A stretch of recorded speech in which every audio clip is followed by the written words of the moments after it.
26 bishii May sanadkii 2019 madaxweynaha Jamhuuriyadda Soomaaliland Mudane Muuse Biixi Cabdi ayaa soo gabagabeeyay mashruuca tababarka shaqo qaran oo muddo 3 bilood ah ka socday akademiga tababarka ciidamada ee Darar Weyne.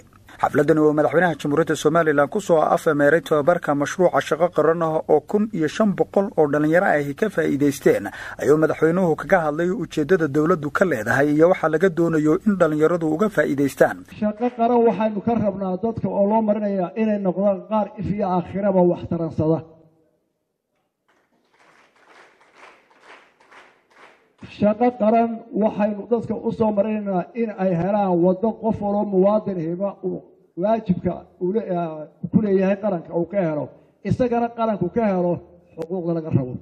waxaan leeyahay maanta oo 26 May tahay 2019 waxaan cod dheer cid walba ugu sheegaya inay shaqo qaran maanta u dareereen iyagoo guutooyin xoog la ah sida ay dalkooda hore ugu marin lahaayeen ay mutadawacnimo ugu shaqeyn lahaayeen gobolada oo dhan. xafladda waxa kale oo ka qayb galay xubno ka tirsan golaha wasiirada taliyayaasha ciidamada iyo marti sharaf kala duwan.